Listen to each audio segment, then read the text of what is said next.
Assalamualaikum warahmatullahi wabarakatuh. Kembali lagi kita di pembelajaran analisis titrimetri dan gravimetri. Pada pertemuan kali ini kita akan membahas perhitungan penetapan klorida dalam garam dapur. Nah, sebelum kita lanjutkan videonya, jangan lupa untuk like, komen, dan subscribe. Nah, sebagai bukti kalian mendukung dan support channel kita. Terima kasih.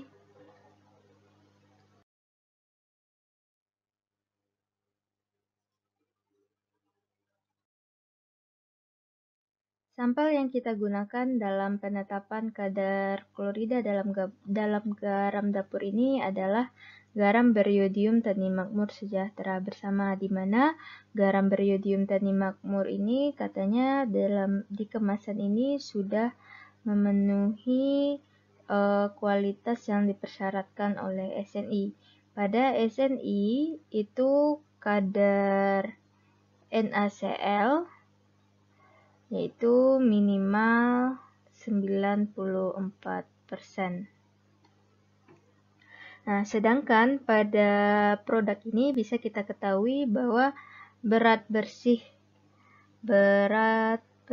pada kemasan itu adalah sebanyak 220 gram dan kandungan NaCl-nya di sini sebanyak kurang lebih 95,30%. Nah, dari produk ini pada kemasannya juga bisa kita ketahui bahwa kadar NaCl-nya sudah memenuhi SNI. Lalu pertanyaannya, betul atau tidak kadarnya sebanyak 95,30%? Nah, itu yang akan kita analisis.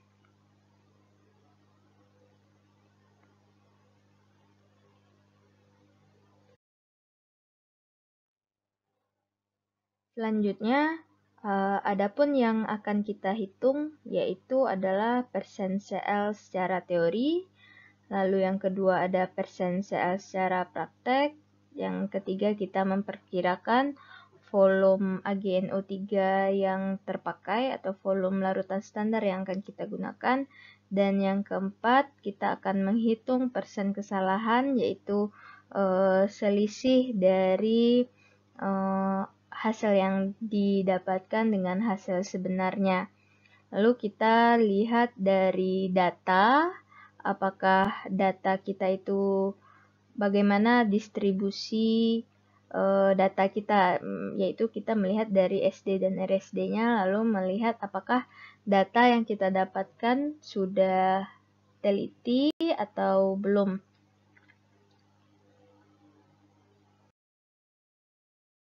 Baik, yang pertama kita lakukan yaitu adalah menghitung persen Cl secara teori. Bagaimana cara menghitung persen Cl secara teori? Nah, untuk menghitung persen Cl secara teori adalah, karena ini adalah persen massa, nah artinya adalah massa Cl per massa sampel dikali 100%. Nah, massa Cl kan kita belum mengetahui. Dari mana bisa kita mengetahui massa Cl ini? Nah, kita bisa mengetahui massa Cl ini dari persen NaCl yang tertera pada kemasan. Nah, di mana persen NaCl yang tertera pada kemasan yaitu 95,30%. Nah, untuk mencari massa NaCl, persen NaCl sama dengan massa NaCl dibagi dengan massa sampel dikali dengan 100%. Persen NaCl yaitu 95,30%. Massa NaCl belum diketahui, dikali massa sampel. Nah, massa sampel di berat bersihnya, karena dalam 220 gram sampel terdapat 95,30% NaCl dikalikan dengan 100%. Persen dicoret, maka 95,30 dibagi 100 itu adalah 95,30 kali 10 pangkat min 2 massa NaCl per 220 gram. Maka untuk massa NaCl ini dikalikan, maka didapatkan yaitu 209,66 gram. Nah, sampai sini bisa dipahami ya. Jadi setelah untuk mencari massa NaCl, kita juga bisa mencari massa dari si Cl. Bagaimana cara mencari massa Cl? Seperti pada video penetapan infus juga sudah dijelaskan sebelumnya. Maka untuk mencari massa Cl yaitu jumlah Cl dikali dengan ArCl dibagi dengan mRNaCl dikalikan dengan massa NaCl. Nah, jumlah Cl-nya 1 dikalikan dengan 35,5 gram per mol per 58,5 gram per mol dikali dengan massa NaCl-nya bisa kita ketahui bahwa 209,66 gram. Ini dicoret.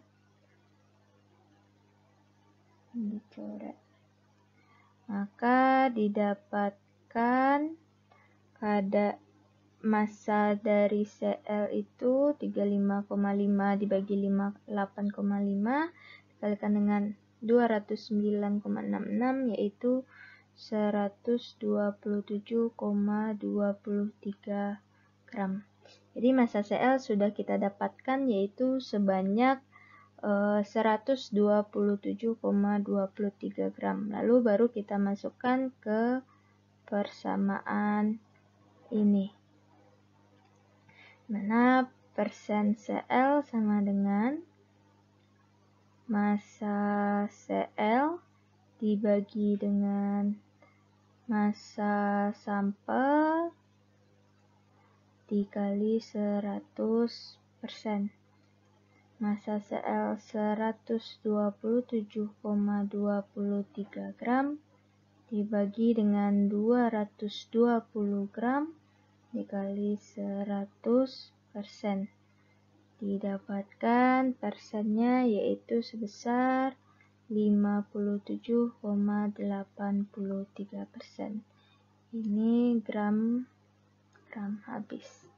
Nah, sampai sini bisa dipahami ya, persen Cl secara teori didapatkan yaitu sebesar 57,83%.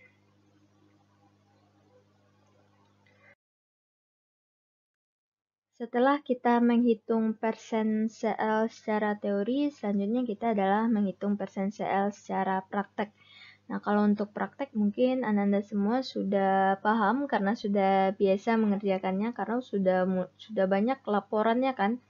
Nah, Ibu ingatkan aja untuk mencari persen Cl secara praktek gunakan aja rumus yang biasa digunakan yaitu persen Cl sama dengan volume dikali konsentrasi dari AgNO3 dikalikan dengan ArCl dan dikalikan dengan faktor pengenceran. Kenapa kita kalikan dengan faktor pengenceran?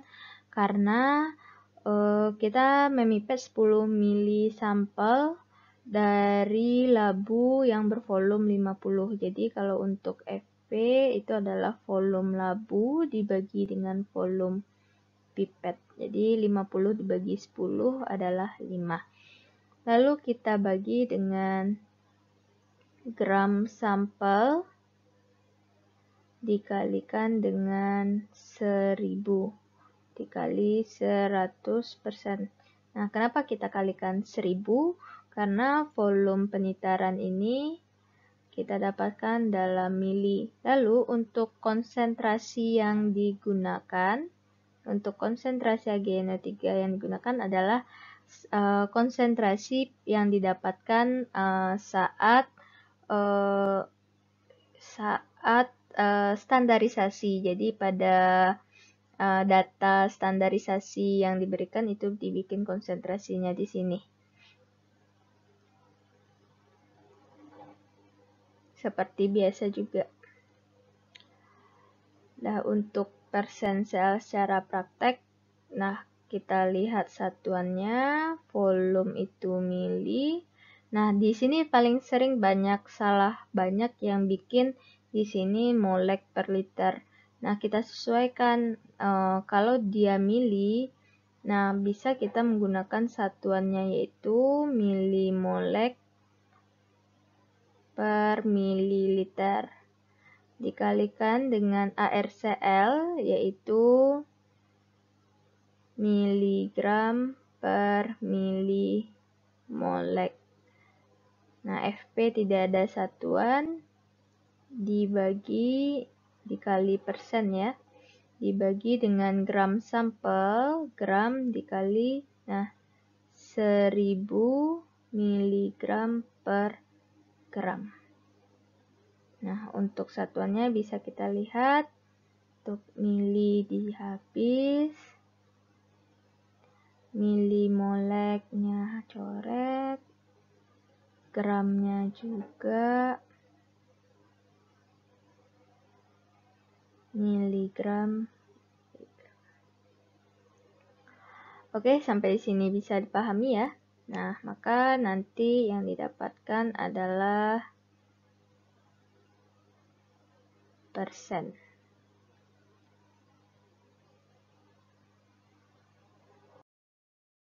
Baik, kita lanjutkan perhitungan yang ketiga, yaitu memperkirakan volume AgNO3 yang terpakai. Kenapa sih kita memperkirakan volume AgNO3 yang terpakai? Kenapa nggak langsung praktek aja, Bu? Kan gitu pertanyaannya. Nah, tujuan kita memperkirakan volume AgNO3 yang terpakai, yang pertama kita melihat apakah larutan standar yang akan kita gunakan masih cukup atau tidak. Terus yang kedua, kita juga bisa memperkirakan jika volume penitaran kita kecil, nah kecil dari volume terpakai ini, maka nanti bisa jadi kadar yang didapatkan itu lebih kecil juga. Nah, sedangkan pada SNI itu minimal kadarnya adalah untuk NaCl 94%. Nah, jika kalau volume AgNO3-nya yang didapatkan kecil dari volume perkiraan, jelas garam yang kita analisis syaratnya tidak memenuhi SNI gitu. Jadi di sini tujuan memperkirakan volume AgNO3 yang terpakai adalah yang Ibu sebutkan tadi. Jadi bagaimana cara memperkirakan volume AgNO3 yang terpakai? Sama dengan memperkirakan volume sebelumnya yang pernah diajarkan. Nah, kita lihat dari teori yang kita dapatkan. Nah, tadi pada teori persen Cl yang kita dapatkan itu adalah 57,83%. Maka untuk memperkirakan volumenya, nah volume di persen Cl sama dengan V dikali N AgNO3 dikalikan dengan BE. Nah, di sini kita menggunakan BeCl dikalikan dengan Fp per gram sampel dikalikan dengan 1000 kali 100%. Nah, untuk N konsentrasi dari AgNO3 masih juga sama, gunakan pada konsentrasi standarisasi yang telah dilakukan. Jadi ini berdasarkan data standarisasi. Lalu untuk gram sampel itu yang didapatkan dari massa sampel yang tertimbang. Bukan yang 220 gram tapi massa yang tertimbang. Contoh massa yang tertimbang itu sebanyak 0,2 gram. Maka gunakan gram sampelnya ini. Lalu selanjutnya lakukan perhitungan seperti biasa. Kita bikinnya di sebelah sini aja.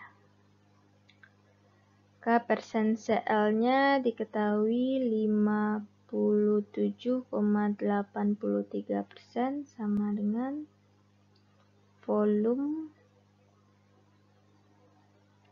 Karena kita akan mencari volume dikali konsentrasi dari AgNO3, misal ya, Ibu misalkan di sini contohnya yaitu 0,1 milimolek per mililiter dikali Be-nya 35,5 miligram per milimolek dikali Fp-nya 5 dibagi dengan gram sampel itu 0,2 gram dikali 1000 miligram per gram dikali 100%. Persen habis 1000, ini coret nolnya 2, sisa 10. 10 ini sama dibagi 5, sisa 2. Maka perhitungannya menjadi 57,83. Volumenya yang akan dicari 0,1 kali 35,5, 3,55. Ini milinya belum habis nih.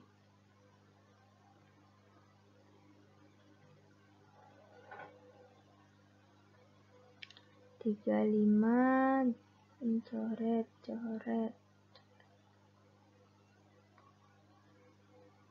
miligram.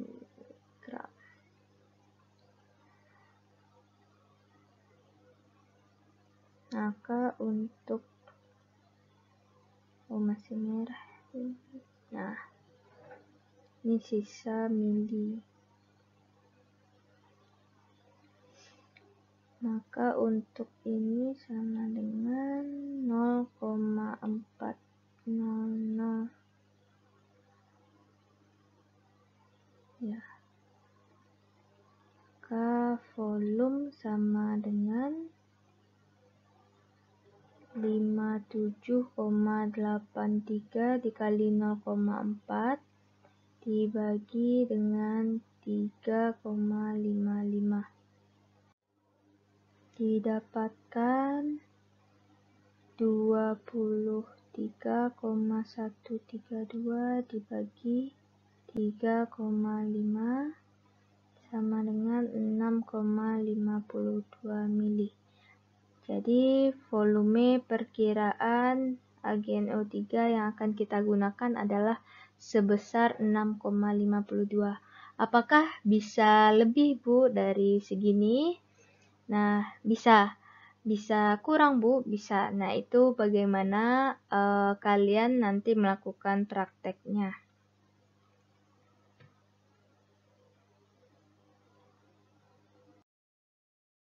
Lalu di sini yang keempat kita melakukan atau mencari persen kesalahan.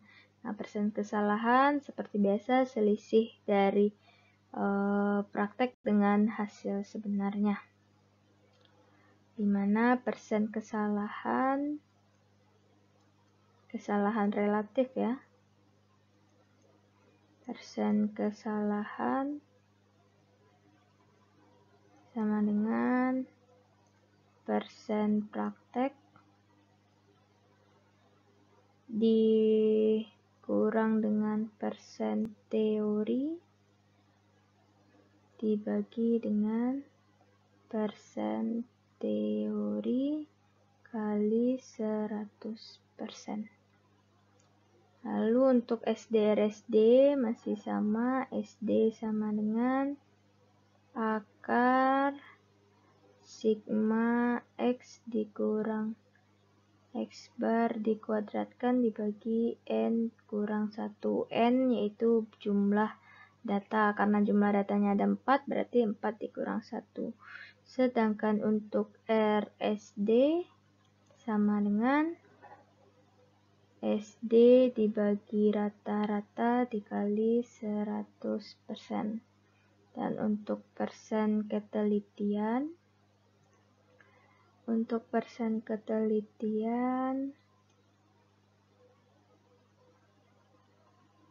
sama dengan 100% dikurang RSD. Lalu muncul pertanyaan, Bu, kan di SNI yang diketahui itu adalah NaCl. Lalu kenapa Cl yang kita hitung, apakah kita bisa juga melihatnya SNI? Nah, apakah produk yang kita analisis itu sudah sesuai dengan SNI atau belum? Nah, rumusnya juga sama aja, dimana BeCl itu kalian ganti menjadi BeNaCl. Jadi nanti rumusnya menjadi seperti ini. Untuk berdasarkan SNI ya, persen NaCl. Kalau secara teorinya kan sudah diketahui, yaitu 95,30%. Nah, sedangkan untuk prakteknya persen NaCl sama dengan volume dikali NaGNO3 dikali BeNaCl dikalikan dengan Fp per gram sampel dikali dengan 1000 kali 100%. Nah, Be ini diganti jadi BeNaCl. Maka nanti didapatkan persen NaCl secara praktek. Lalu kalian bandingkan nanti secara teori, di mana konsentrasi didapatkan dari data standarisasi. Sedangkan volume itu volume penitaran. Nah, itu NaCl. Nah, kalau ada juga di SNI dibilang bahan kering, ADBK kalau nggak salah tadi tulisannya. Nah, kalau untuk NaCl menghitung kadarnya itu nanti lihat aja rumusnya di sana, karena kita tidak ada mencari kadar airnya, maka kita tidak bisa menentukan persen NaCl yang bahan keringnya. Jadi kita hanya bisa menentukan persen NaCl yang metode argentometri, iya, yang sampelnya aja langsung itu.